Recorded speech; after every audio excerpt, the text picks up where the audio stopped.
Prepare yourself for the terror. The prison of madness, where few enter and none return. Welcome to Unsung Horrors. With Lance. And Erica. Leave all your sanity behind. It can't help you now.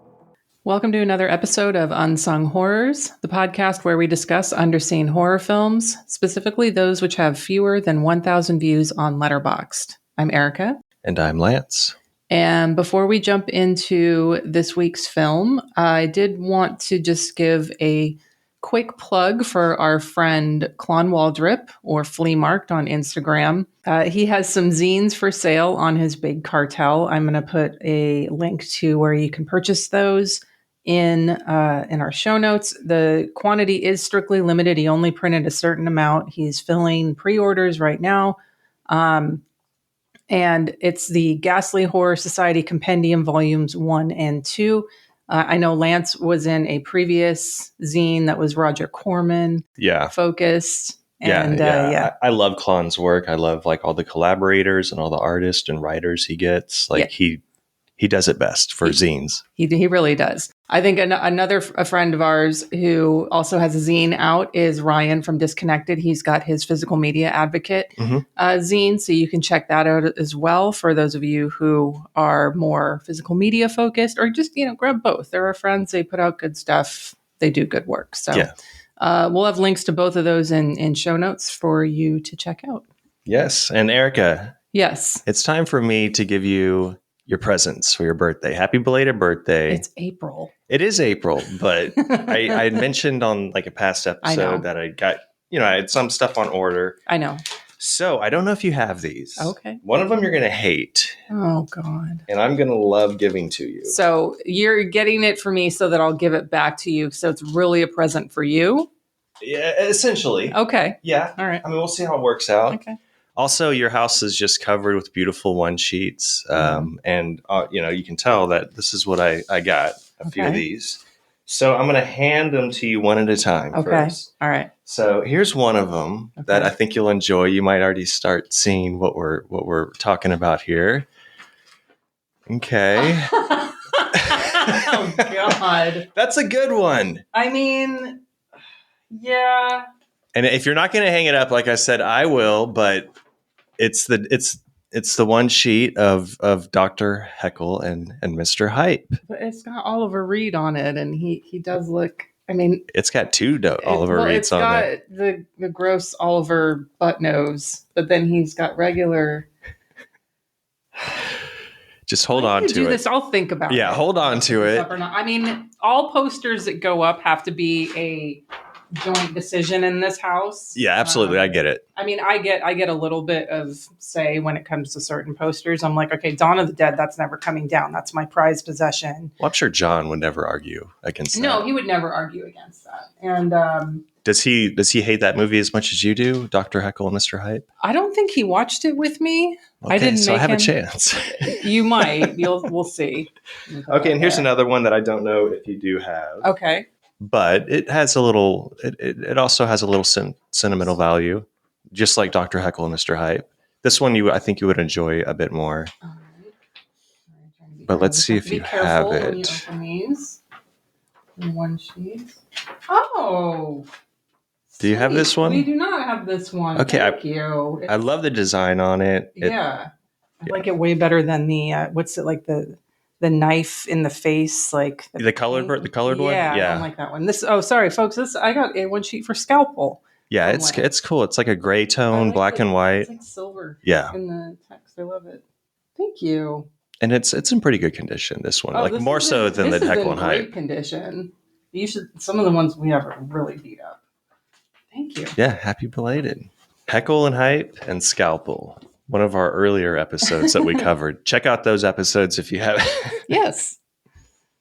Mostly Scalpel, but Hey now. I mean, no, we talk a lot about just Oliver Reed and the Heckle and Hype episode, so it's great. I still had a good time. It's a great episode. All right, but This episode, it's April Showers of Blood. April Showers of Blood. Q-Slayer. So Lance and I have talked about this offline, and I guess I didn't realize how long we've been doing this podcast. We're going on year 4 now. Yeah, it's wild. And it's getting a little tougher each year to find movies that have blood in the title that we want to cover. Yes, there are a lot out there to choose from, but after one watch, it's difficult to actually discuss a movie like it. Yeah. So I think it's safe to say that this year is probably going to be our last April Showers of Blood, and then next year will just be a normal, whatever it may be, pick. Yeah.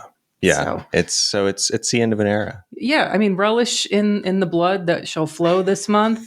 But yeah, it's fun, but like certain things are, kind of run their course. I'm a Shawgist. We're stretching a little thin. Like last year, I didn't even have a technical Shaw Brothers film. That's true. We want to make sure that the movies that we're covering are ones that we do truly want to talk about, and not just like, oh, I have to pick a movie that has blood in the title, or I have to pick a movie that's Shaw Brothers. Right. We want to make sure we're not feeling like we have to cover something. So yeah, and it's not to say that we'll not pick a movie later down the line that does have blood in the title. Sure. Like it'll pop up, something will come out of the woodwork. But yeah, it's running low. The pickings are slim. Yeah. And I'm even looking with like, foreign titles and other languages, and I'm looking at alternate titles too. I'm just like stuff that like on Letterboxd, it has no blood in it, but there is an also known as title. Yeah. I'll pull that one out. It's a cheat. Yeah. It's just, we're already at sort of semi-slim pickings at the under 1,000 rule. Not because there's not a lot of movies that aren't under 1,000, but availability wise, making sure we're able to find it somewhere that you guys can listen to it as well is important to us. So yeah, last April Showers of Blood, we're hopefully going to go out with a bang now. So yeah, enjoy. Yeah, pressure's on my next pick. Yeah. It's the last one ever. Maybe. Oh my God. Right? Maybe. Probably. Probably. Maybe. Definitely. Maybe. All right. So our penultimate April Showers of Blood episode is A Bloodthirsty Killer from 1965. This is on YouTube, and it currently has 331 views on Letterboxd. So Bloodthirsty Killer, it opens with a man named Shimak, and he's at an empty art exhibition, and he seems really confused when he's told that it's already over. But he soon finds only one painting that remains, and it's a portrait of his previous wife, Asia, who has been dead for 10 years. So he leaves the exhibition, but soon ends up at the home of an artist who gives him the same painting, and then that artist is then murdered by what appears to be the corporeal ghost of Asia. Shimak then brings the quote-unquote dead body of his wife to Dr. Park for examination, and it displays these vampiric characteristics. Mm-hmm. So now we're already sort of like, wait, is it a ghost? Is it a vampire? We're not sure. Back at home, multiple strange occurrences are going on. We've got the kidnapping of his children. A new maid shows up at their home in the middle of the night. And Shimak's mother is murdered by the ghost of the old wife, only to return as a ghost licking vampire Catwoman hybrid. We'll talk about it. But ultimately, the mystery of Asia's death is revealed in a flashback in the last 20, 30 minutes or so. And it involves the mother of Shimak, Shimak's new wife / is she Asia's sister or cousin? Because the subtitles kept going back and forth. Yeah, they did. I think it's her cousin. Okay. That it seems to make more sense that way. But yeah, I did notice that it was either or. I went with sister, but I think, female relative. So it's a conspiracy between the mother, the new wife, Hee-suk, and Dr. Park, and a kitten. Kitten is involved too. Kitten is not in on the murder, but it's involved. Nabby the kitten. Nabby the kitten. So there's a lot of moving parts in this. There's a lot of uncertainty, but that's a lot of what I like about it. We'll get into all that. But first, some of the cast and crew. So this was written and directed by Lee Yong-min. There's actually quite a few films of his that I wanted to watch, but they are absolutely nowhere. So I watched none of the director's other films, unfortunately. I do want to give a quick shout out, though, to the YouTube channel Korean Classic Cinema, which had a lot of what I was able to watch this week. Including this one. Yes, this one as well. So written and directed by Lee Yong-min. Couldn't watch any of his films. The score was by Kim Yong-hwan. Letterboxd only lists 26 credits for them, but IMDb has well over 200. Most of them are in the 1960s, 25 alone in 1963. So pretty prolific composer. Cinematography is by Hing Jong-mun. This is his only film credit. Could not find any other ones. Wow. Yeah. Okay. Not a single other one. And honestly, I thought it was pretty well shot. So I'm surprised. I don't know what happened there. Yeah, it has a very, I was surprised with the year as I was watching it visually because, it's 1965 release. Maybe the director was going for more of a throwback because it felt older to me. Yeah. Because it has, the blacked out edges most of the time to give it a dreamlike quality. Mm-hmm. And it makes it feel like an older film all around. Yeah. I mean, there's not a lot that I could find on this film. The production company for this only had one other film, and it was a, Korean War film about the DMZ and looked really depressing. So I was like, I'm not watching that. I'm not in the mood. Yeah. So, I mean, the fact that this was the DP's only film credit, maybe that had something to do with the connection to the production company. Mm-hmm. Who knows? All right, let's get into the cast. Unless you had anything else for the crew. I mean, like you said, it was difficult to find anything from the crew. In the cast, we've got Lee Yi-chun. He plays the husband, Lee Si-mok. One other film that I watched with him is one of the ultimate Korean classics besides The Handmaiden, which was also same director here. Not of the film we're covering, but a director I'll probably talk about more than the director of Bloodthirsty Killer, Kim Ki-young. So this film called Goryeo-jang, Goryeo-jang, aka Burying Old Alive from 1963. Again, directed by Kim Ki-young. This is on YouTube.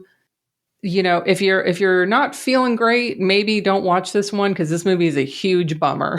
It's it's a wonderful film, but it is not by no means a feel-good movie.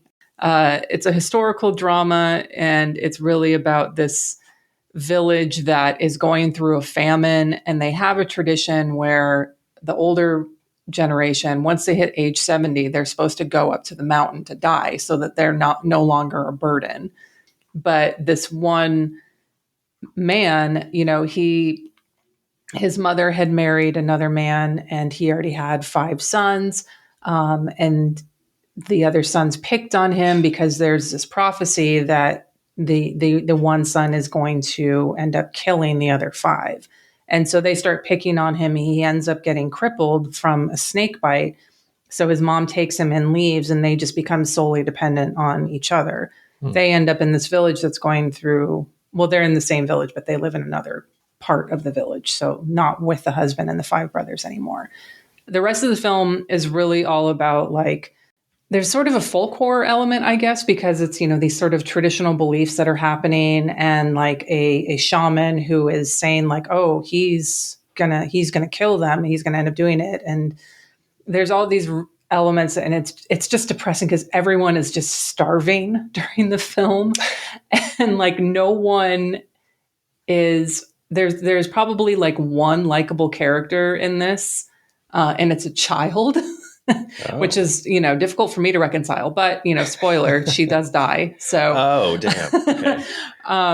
Is there any joy? Is there a moment of joy? There is zero joy in this film. There is absolutely none. It is full on depression time, but it is a beautiful film. I highly recommend it. I will say this, though. There's about 25 minutes of this where the video is missing. They have the audio for it. So it's just a black screen and you can still hear the film, and there's subtitles added to it that explain what's happening in the film.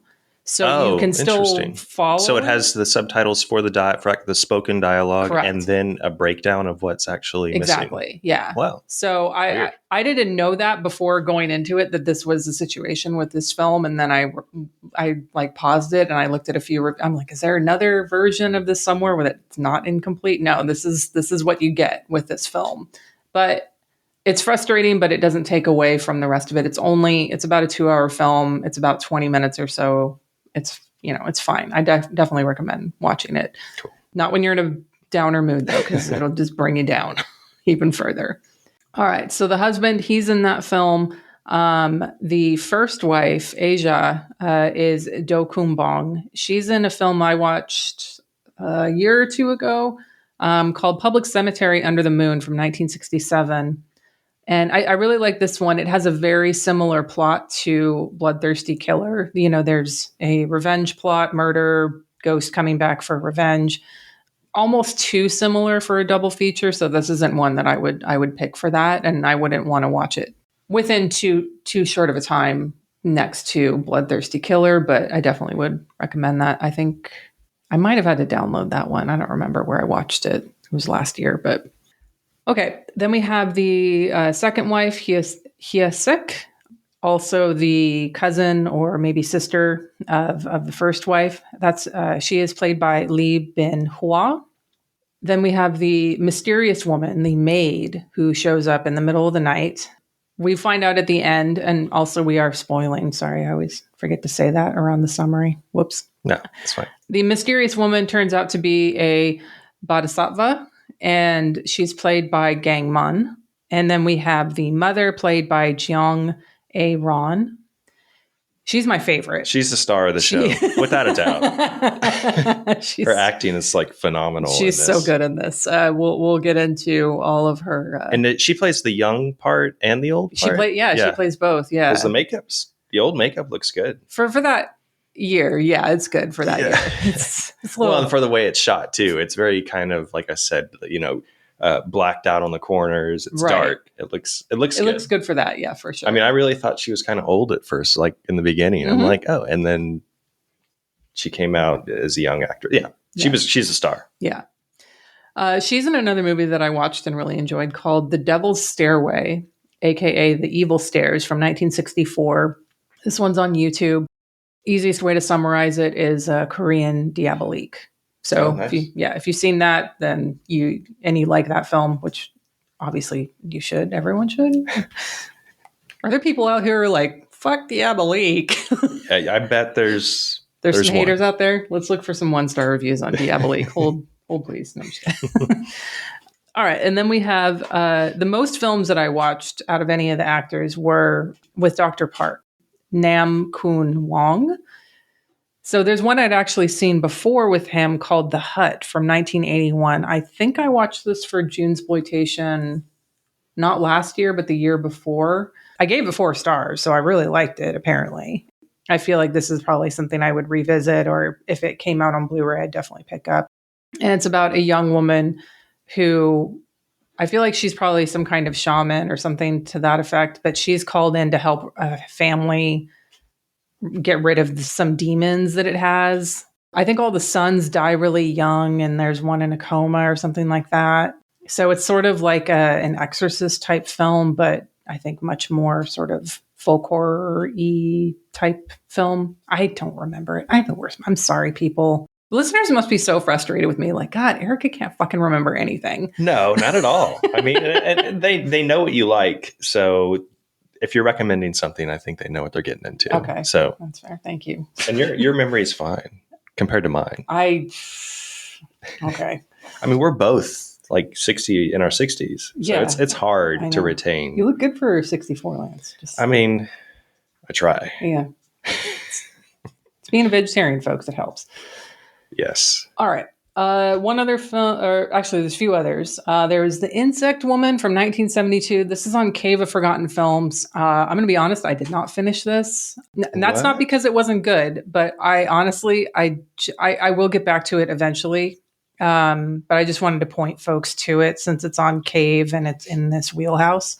I honestly hit my limit of 1960s and 70s Korean thrillers in 1 week. I was like, okay, I can't. I'm done. My brain just won't anymore. I get it. Yeah. All right. Another film by Kim Ki-young was one that Mondo Macabro actually put out and has been sitting on my shelf since it came out for years. And that's Woman Chasing the Butterfly of Death from 1978. This one wasn't what I thought it was going to be at all. And I really liked it for that. It was all over the place. It's about this suicidal man, and basically it's about his relationship with death. You know, he starts off thinking, God, I just want to kill myself. This book dealer shows up to his house and is like, you can't kill yourself. Like, you need to buy my book. And then, I know. And then the book dealer is like, you also can't kill me because, like, I'm, you know, I can't remember the exact phrasing or whatever, but he was basically like, I'm too strong, like I can't be killed. And he does end up, the suicidal man does end up killing him.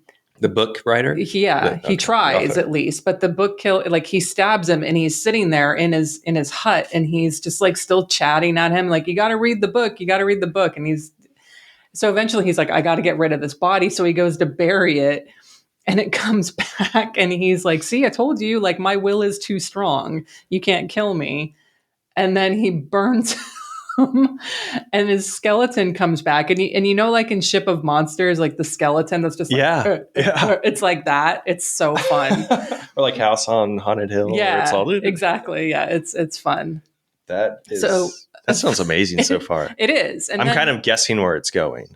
So then he finds this other skeleton in a cave, and it turns out to be a 2,000-year-old skeleton of a woman. And he brings her back to life and has sex with her. But then, like, it turns out there's a vampiric element here as well, where she needs to eat a human liver, but he won't give up his own liver for her and won't get her another one because he doesn't want to kill anyone. So she ends up going away. So then he ends up at an archaeologist's house. Yeah, you think you know where this is going. You don't. Well, yeah, I still have the book in the back of my head. I feel like, does it come around back to the guy's book? No. Oh, okay. I thought he would read it and it's like what he just lived at the end. The subject of the book about how, like, you can have the will to overcome death does factor in at the end. Like, that does come, but the book itself, no. Like... But yeah, he ends up in an archaeologist's house. He falls in love with the daughter, but there's still like another like element of death. So it's really about like his relationship with death and multiple levels. It's really interesting. I really liked it. This isn't on Cave. No, this is a Mondo Macabro Blu-ray. Yeah, I'm not sure if it's like streaming anywhere. I didn't check. That sounds amazing. It's very fun. If you would like to borrow it, you may. All right, a couple other films that I watched with Nam Kun Wong. Woman of Fire from 1971. This is also directed by Kim Ki-young. This is on Tubi. And this is actually Kim's remake of his own film, The Handmaiden. Kim Ki-young has made this film 3 times. He made The Handmaiden. He remade it as Woman of Fire in 1971. And then he remade Woman of Fire as Woman of Fire 1982. That's like the name of the film in 1982. So I'm like, he really likes this story. It's a good one. Yeah. This one's another huge bummer movie. Not as much as Gore Yu Zhang, but it's still kind of a bummer. So another one, don't watch it if you're not in a great mood. And then the last one I watched with him was called Space Monster Wang Mag Wee from 1967. This is also on Tubi. This is a Korean kaiju movie. And I actually watched this a few days after Godzilla X Kong. Now, the new one. Yes. John will see any Godzilla movie, so we went opening night.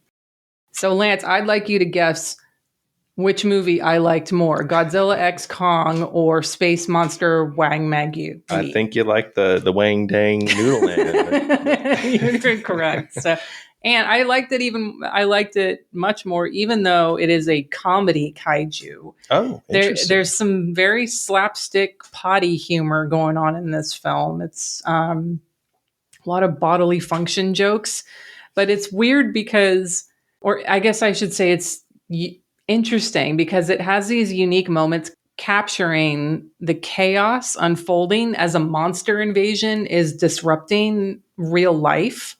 So like it's kind of like slice of life kaiju comedy, I like that. That's good. but it answers real questions of, when something big like this happens and it disrupts your life.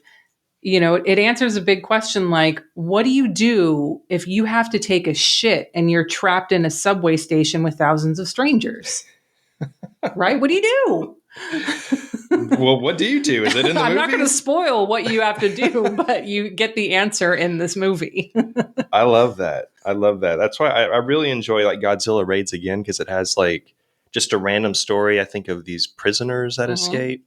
And it's like a weird slice of kind of real life stuff that's happening during a kaiju invasion. Yeah, there's like the main story, I guess, or characters is like a woman, and like the day that the space monster lands on the planet is her wedding day. And so she's like, no, this wedding's still happening. So she's like in her dress and she gets taken by the monster. So she's in the palm of his hands for most of the movie. And in then her wedding gown? Yeah, in her wedding gown. And then this little kid who like decides like this is like a game to him. And so he finds his way like onto the monster and crawls into his head, like through his ear canal, and like stabs his eardrum open and is like walking through his brain and like down his nose and peeing inside his head. And like, yeah, this is great. It's on Tubi. It's on Tubi. And it's weird because, it looks like Letterboxd updated the Tubi logo for a new purple and yellow. Oh, I hate it. It's like Freebie. It looks like Freebie. It's really annoying. I don't mind the new sound effect that they have. I'm getting used to it, but I don't like the purple and yellow because either. it's like Freebie. It is. I got to keep my free streaming services stuff. Still love Tubi, but I liked just the classic colors that were there. But I'm not a big person for change, so I fear change. I will petition this Tubi change. Okay. Let's get 50,000 signatures and take it to Congress. Stupid. I'll sign it. All right. So that's all I have for cast and crew. Do you have anything you wanted? No. I mean, I didn't watch anything from the cast and crew, really. I watched a couple of the Bakeneko movies fun. Because, you kind of mentioned, and I did see that there was a lot of cats in this. So I watched an old British horror called Shadow of the Cat, which, again, isn't, South Korean horror or anything like that. Yeah. But I did see it involved a cat that is out seeking revenge. And it's directed by John Gilling, who did Flesh and the Fiends, The Plague of the Zombies, a lot of Hammer horror. So I knew I was like in good hands. Yeah. But early 60s, it was about a cat named Tabitha, or Tabby for short. And she witnesses her wealthy owner get murdered by her own husband and like all the caretakers. They all conspire to, it's an inheritance thing to get her money. Yeah. So this happens too, like within the first 5 minutes. So there's no mystery. What you're watching is Tabby get revenge and kill off every single person. And you're just cheering the cat on like the whole movie. It's like, okay, I know what's coming. I know he's going to get his. So when's it happening and how is it going to happen? Because it's great. I really enjoyed it. I think it would be fun to watch in like a packed theater because I think people would be literally cheering for this cat. And then I watched a movie called Legend of the Cat Monster, which was a Japanese movie directed by house director Obayashi. Oh, sweet. It was an old TV movie that he directed in the early 80s. And it's about a Japanese star who disappeared decades ago, who's found to have like never aged. She moves to this remote island with this once very renowned movie director that directed her in a lot of movies. Yeah. And the studio catch wind, these producers catch wind of, they see a picture of her and she hasn't aged it in decades. And they're like, we want to write a script and we want to get her to star in it. We want to get that old director who hasn't aged as well to direct it. We just need a screenplay. So they hire this young screenwriter who's new to the business and they want the movie to be about a ghost cat. And they he goes to the island and lives with them to write. And it's like slowly revealed how they don't age, why they, kind of exiled themselves to this remote island. It's this weird mystery. She does a lot of licking like the grandmother in this, and a lot of cat characteristics. Yeah. It's pretty good. I had a lot of fun with it. Yeah. So those are the only two I watched specifically for this. I had a list of other movies that I wanted to watch, but I didn't get into, but I do recommend both of those. Yeah. There was one other one, and this was completely unrelated to any cast member or the Bakeneko genre or anything like that. But I was just, for whatever reason, I was on like a ghost fucking type kick. I was like, are there any other movies? Like, not like Entity, because that's ghost rape. But like ghost fucking. And so I was like, huh. And so I started digging around, and I found this one movie starring Terry OQuinn. Oh, yeah. I think I saw you log that. Yeah. Called The Forgotten One from 1989. And it's basically, I'm going to make an argument for this fitting into the stepfather world, because it starts off, Terry OQuinn is a writer. He is sleeping in his car, rolls into a new town. His wife is dead from I think 4 months ago, she's dead. So this could be like, okay, I'm going to take a break from the whole stepfather routine and just go somewhere and start working on my stepfather memoir or whatever.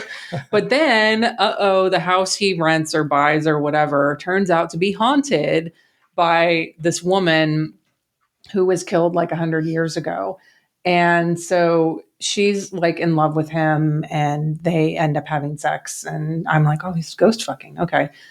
But he's cuddling there's a cat in it too. So I was like, oh, maybe this would actually work for a double feature. No, it doesn't, but it's still fun. It's just one of those movies that because it's Terry OQuinn, you're just you're engaged no matter what's happening. But then there's all these sort of weird elements happening in it. So I only gave it 2.5, but with a heart, because it's not very good, but it's all Terry OQuinn, and right. I love him. So that's worth the watch. Yeah. I need everybody to rush to Letterboxd, look up The Forgotten One, and take a look at this movie poster. Because it is Terry OQuinn with this photoshopped head that's way too big for his body. It's so bad. And then it looks like The Exorcist in the background. Yeah. It looks like a great Terry OQuinn movie poster. Yeah. But anyway, very, very much not in the Bakeneko genre. It does have a cat in it, but unspoiler, they kill the cat.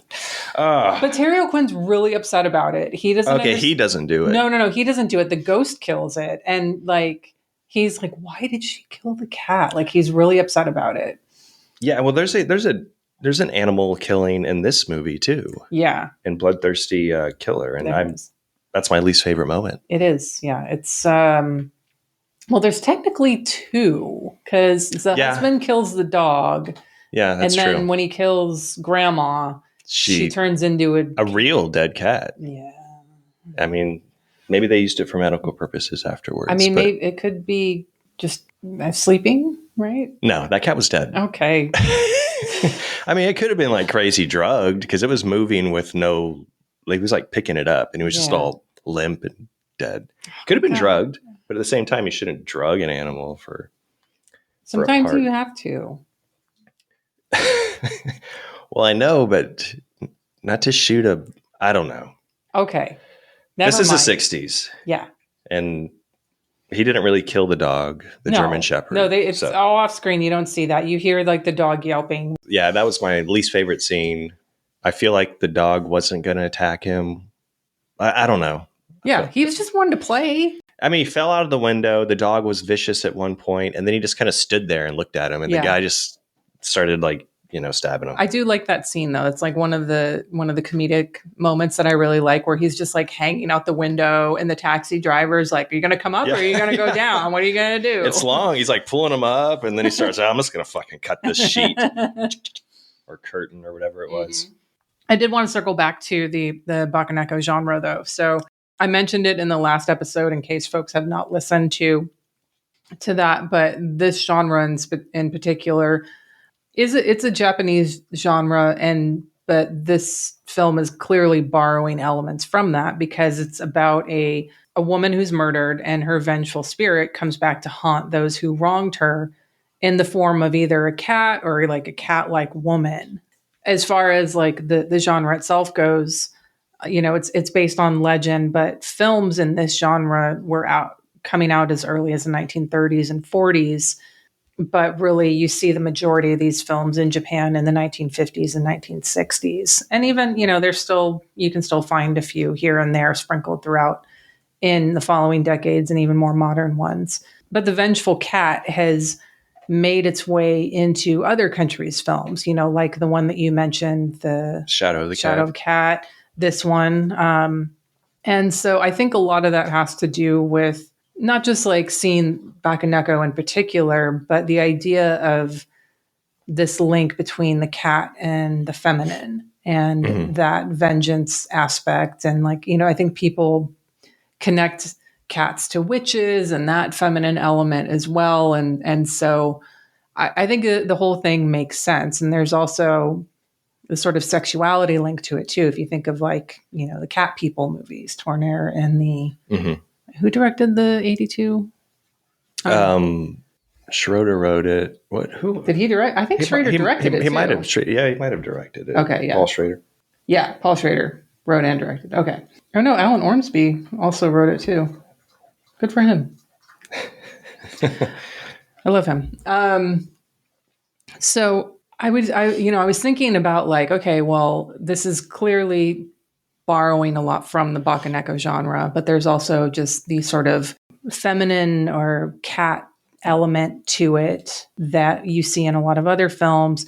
And then the other sort of trope or element that you find in it is the jealous sister, or I guess jealous female relative. That can happen with cousins and mothers and things like that. So I was reminded of films like Sisters and Whatever Happened to Baby Jane, where like, in this case, in Bloodthirsty Killer, we have the female cousin who's jealous of, Asia, who's got this wonderful, loving husband and is getting new dresses. And so, yeah, I don't know. When you're watching this, were there any other sort of...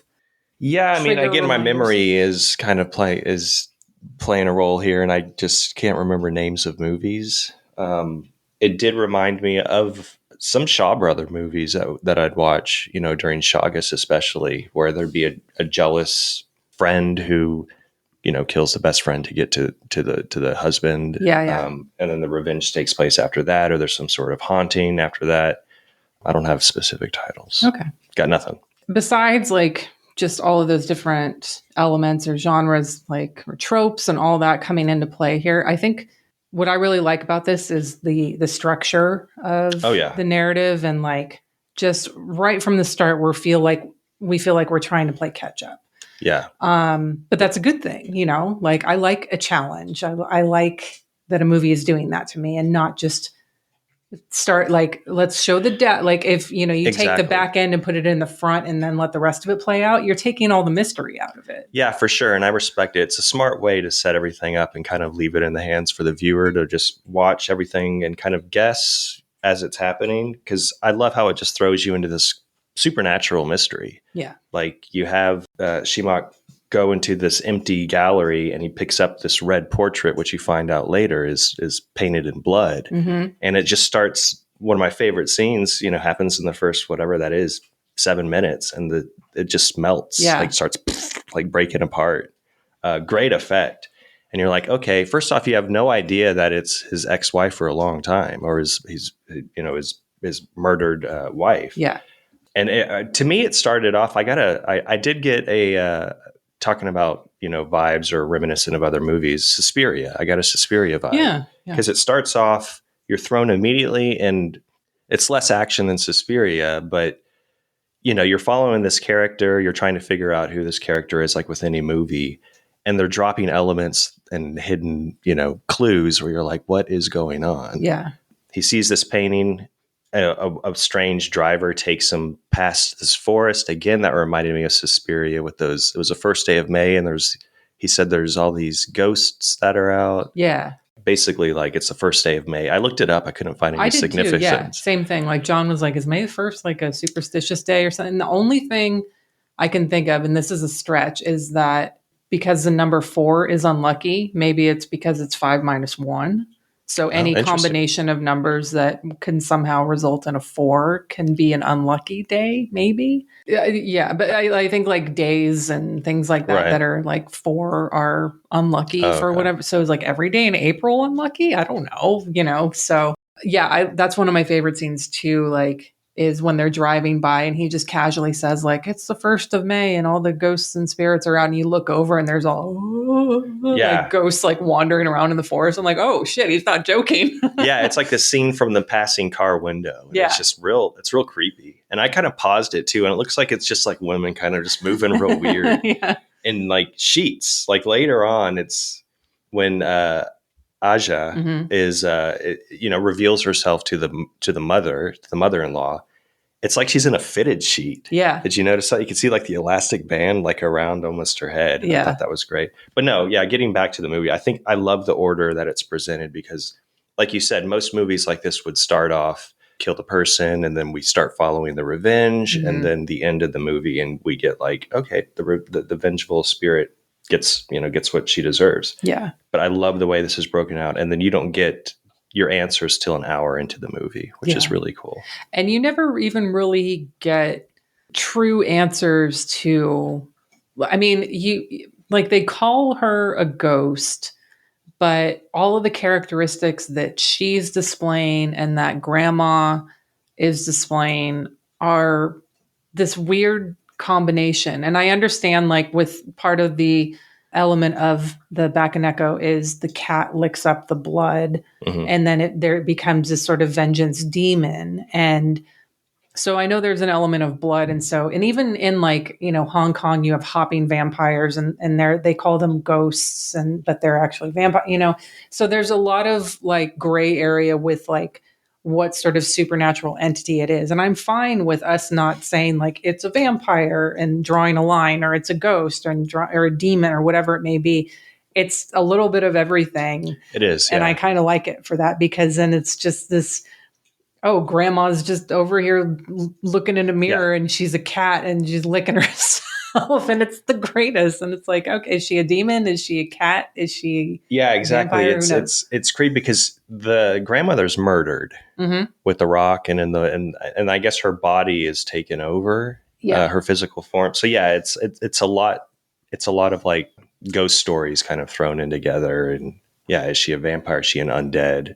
It seems like that, there's like an element of reincarnation here as well, because like the full body is coming back, and it's a physical body that you can feel. Like, grandma's coming back, she's holding hands, she's licking children. And so it's not like, but then there also are moments of her being a ghost, because when her son is attacking her, she's disappearing. And same thing happens when Asia first presents herself, and she just pops up behind the young little Buddhist monk kid. Yeah. And then disappears and reappears. And so I like that. It's like, because you don't know when you say like, oh, it's a ghost, or oh, it's a vampire, or it's this, there's rules that you expect to be applied. And here it's just like, I don't know what this is. And because it's just like some kind of cat ghost demon vampire thing. Yeah. When they show Aja, or when her body's first found, and the Dr. Park, who's in on it, he's like, she hasn't aged a bit.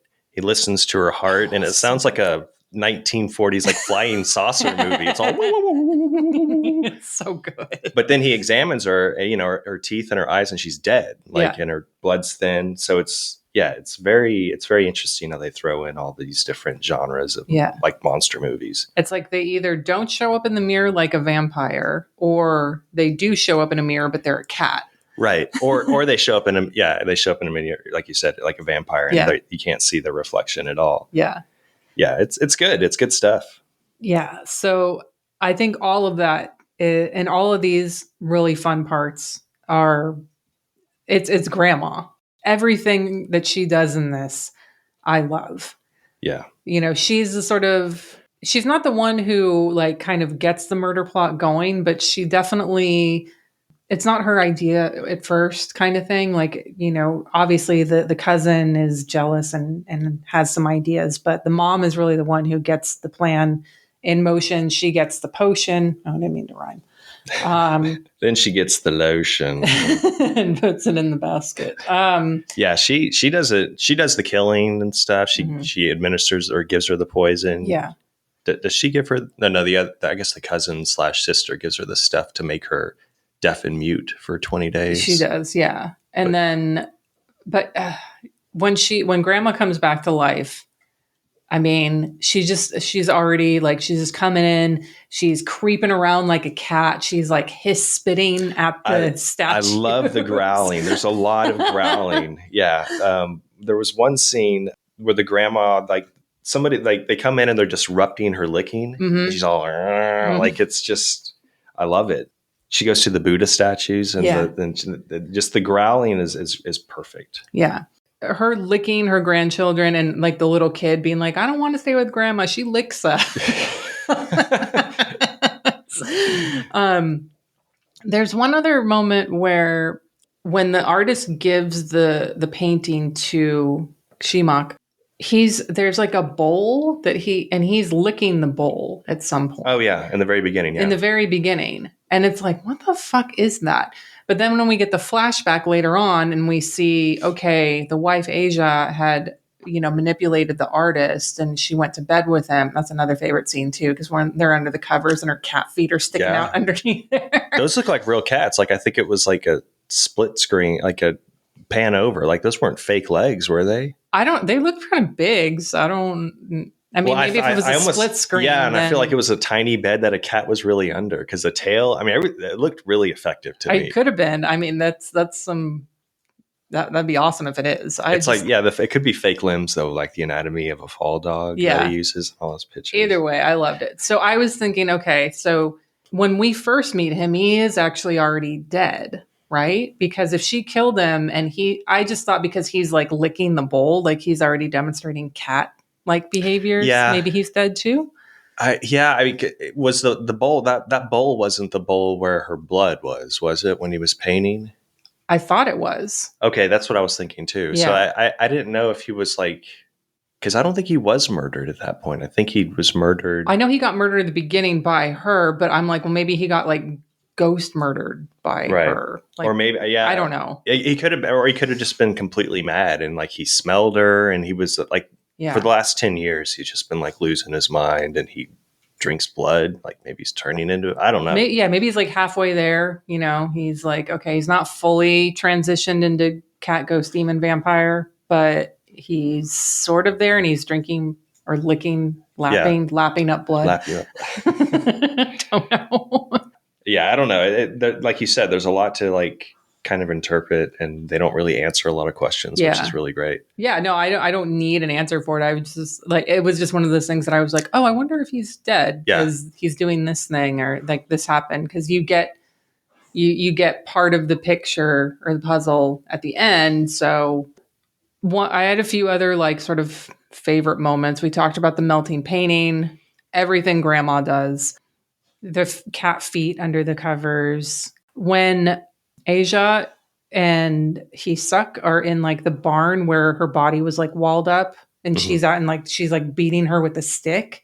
She gets like the shit beat out of her and her eyeball is hanging out. Yeah, that's when I was like, okay, this is a 60s movie now. Like that's gory for that. And it's like ahead of its time, it felt like. Yeah. To have an eyeball just hanging out of the socket. There's one other element. It's not like one particular moment, but I was like, I wonder if Lance has this in his notes too, because you comment on this sometimes when it comes up in a movie, when like there's like a hallway and people continuously going in and out of doors and like that sort of Scooby-Doo element of like this person's peeking their head out and like they go back in and the next person comes out of a different door kind of thing. Yeah, fake shuts the door and like tiptoes over. I didn't have that in my notes, but that's a great scene too. There's a lot of peepholes. There's a lot of peeking in this movie, which I do like too. I love that voyeuristic like whole thing. Yeah, I mean some of my favorite scenes too, like we talked about the grandmother, but all of them involve pretty much the grandmother. Like the scene where the oldest daughter is taken from the window. That also kind of reminded me of Suspiria, like, like Oh, the yeah. eyes Yeah, and the, like the hairy arms or something. But that whole scene, and then the grandmother, as the dead grandmother starts dragging the granddaughter up onto the roof. And then the mother starts climbing up a ladder, and then Shimok comes up and is like holding the ladder. It's like 5 minutes of just unsettling tension. Yeah. It's total chaos, and I love that scene a lot. I do want to point out Aja's laugh, because it sounds just like the beginning to me, the intro to Wipeout by the Safaris. It's like,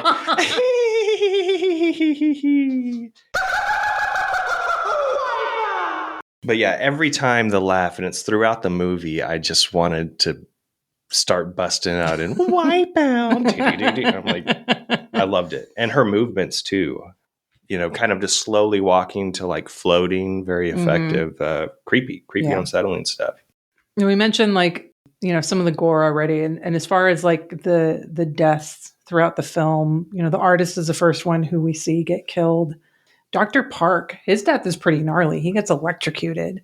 Yeah, he does. And it's a surprise the way it happens. Yeah.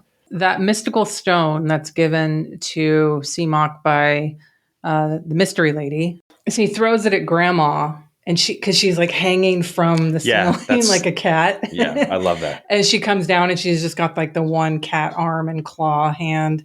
He throws it at her again, and then she turns in like fully cat, like in a nightgown or something like that. That dead cat now.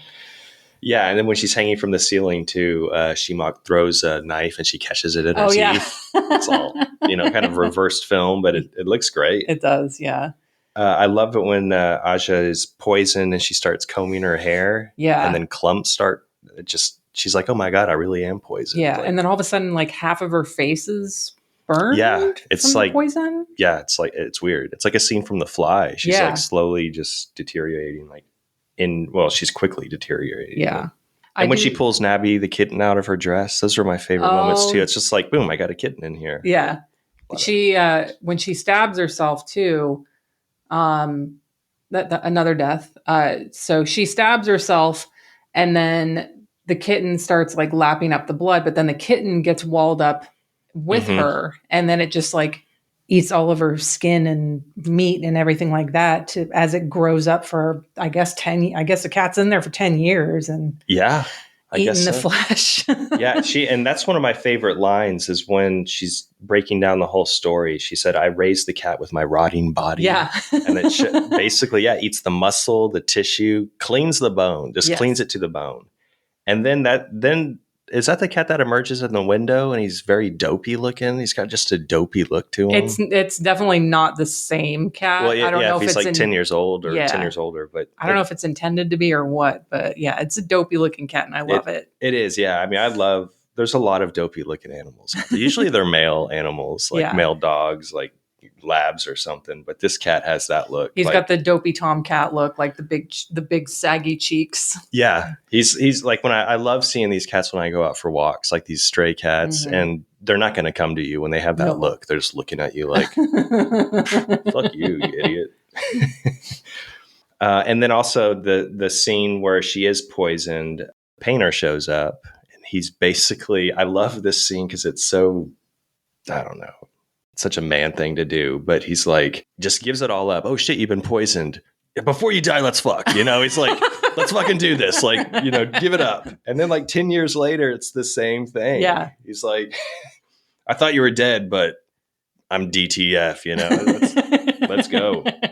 Oh my God, that's such a man mind. Well, she even says like, after I'm dead, you can do whatever you want with me. And I was like, lady. Right.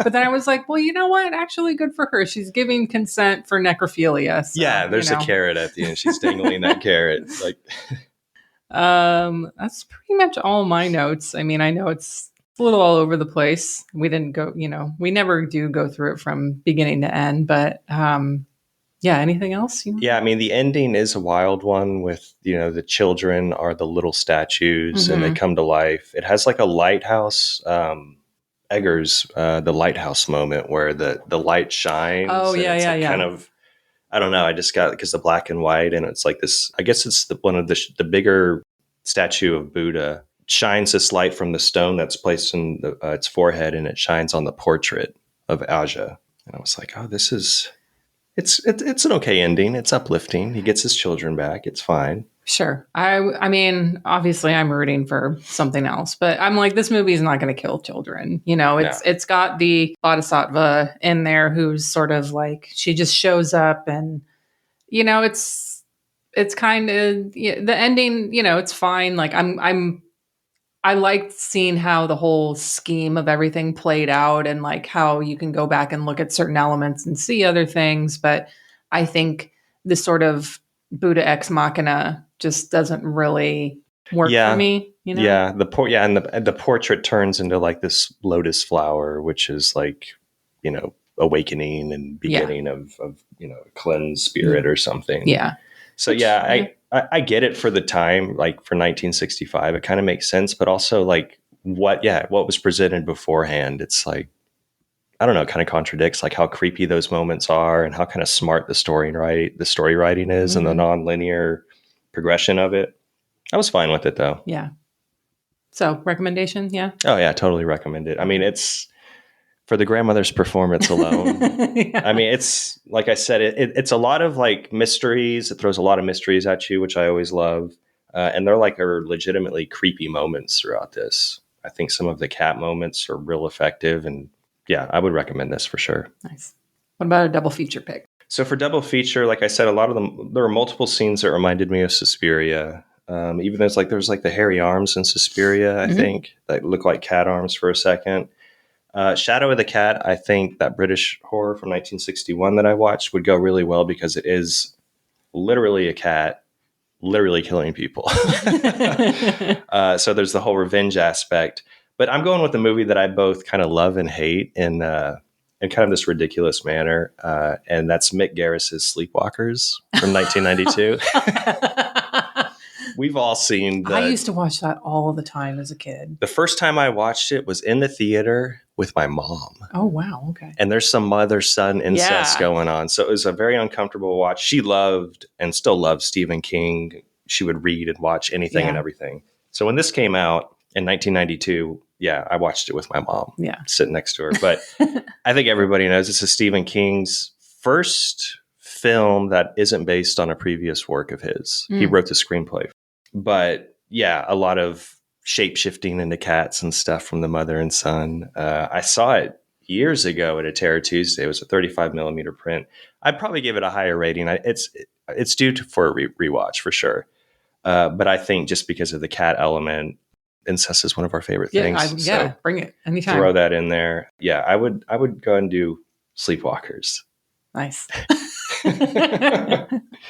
What's yours?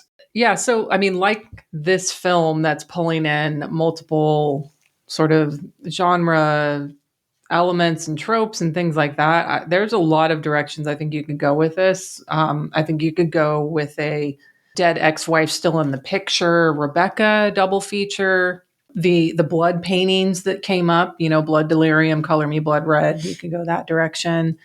I'd hesitate to pair this with a Bakeneko film because I feel like they'd be too close and too much in common. But I agree, like going with some kind of like other type of cat movie. So like Cat People, either one. Sleepwalkers. I think you could also go with like a jealous sister or female relative double feature. So like Whatever Happened to Baby Jane. One I watched, and I was thinking about it for a double feature. I didn't ultimately pick it though. Was Gerard Hurd's Morgiana from 1972, which is there's two sisters. The father dies, and he leaves everything to one sister, and so the other sister is like, "Oh, fuck that," and has a plan to kill her so she can get all the wealth from her. So not quite like a love interest stealing husband type thing, but definitely the wanting the wealth that another female relative has. But ultimately, I did go with one that has a little bit in common, like little drops of things in common with it that, like, if you watch it, you see that. So I went with The Red Queen Kills 7 Times from 1972. Oh, wow. So yeah, it's been getting a lot of new attention because it took the score Bruno Nicolai's score from Red Queen Kills Seven Times. So a lot of people who are like, oh, I love that movie, I'm going to rewatch it. And then a lot of people who are discovering it because of that. Anyway, it has a sibling rivalry related to wealth, a cursed or haunted painting, and like how a Giallo has a big reveal twist at the end, we have our reveal at the end. I mean, it's not like it's an extended reveal, but it's not like one big, like, gotcha twist like a Giallo has, but it still has that reveal at the end. So I felt like there was enough in common with it and the genre is different enough that it would, you wouldn't feel like you were watching the same type of movie. So yeah, if you haven't seen Red Queen Kills Seven Times, it's one of my favorite Giallos. Jolly. Yeah, it's great. It's on the purple and yellow Tubi right now. It's on the purple and yellow and it has our girl in there. Barbara Boucher. Yeah. Barbara Boucher, but Carla Mancini's in it too. Carla Mancini, of course. Of course she's in it. I should rewatch it just so I get her in my top 10 again this year. The Red Queen Killed Seven Times, 1972 for my double feature. Sleepwalkers, what is that, 1992? Mm-hmm. Yeah, for Lance. That would be an interesting triple too. Yeah, that'd be wild. I like it. All right, Lance. April Showers of Blood. This is it. I guess this might be our last one. So I'm heading back to France, or we're heading back to France. We've had a lot of French picks this year so far. Yeah. And so I'm going with a movie called The Blood Rose from 1970. Oh, okay. This has been on my potential April Showers of Blood list for a damn long time. Yeah, this was one like when we've talked about like picks are coming hard. Like I have a list and I've watched a few. I even watched Nick Millard's what was it? Dr. Bloodbath, which is my least favorite of his, and I just can't cover it. Okay. So I'm going with The Blood Rose. I did watch that, directed by Claude Mulot. If you've seen Eyes Without a Face, this is it. It's basically the same plot. A painter falls in love with a young woman whose face is badly disfigured in an accident involving a bonfire. So he hides her from the world. Everyone thinks she's dead, and he works with a surgeon whose license has been revoked, and he's barred from practicing. You learn why, which you'll appreciate. Okay. He works with this old surgeon to help him with a face transplant for his wife, and of course they need a living woman to offer up the face. So there's the horror element. But it's on YouTube. There are a few options to choose from, including like an English dubbed version, which I typically stay away from. Yeah. There's a really clean French version with, strong subtitles that works, which I recommend. And that's what we'll put in show notes, I think. Okay. Mondo Macabro released this. It's out of print. This on DVD back in 2007, but it currently has 541 views on Letterboxd. And as of now, it is our last April Showers of Blood pick. It's been a good run, though. It has. I'm a little emotional, but not really. I'm crying tears of blood. Okay. They're showers of blood, if you will. Q Slayer.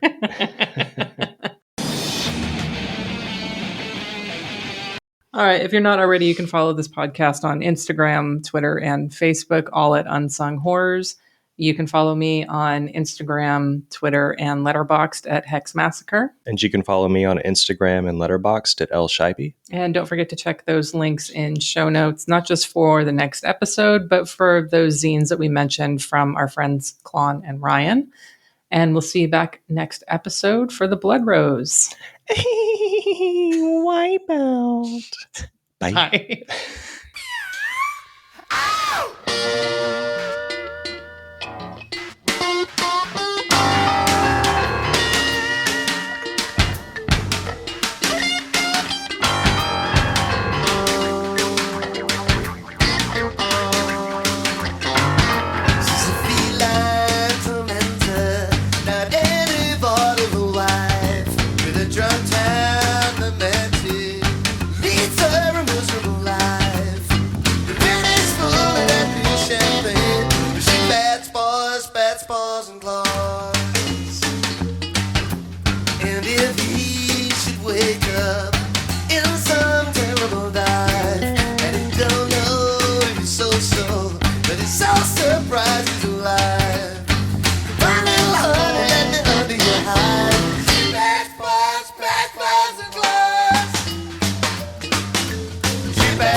She fast forwards,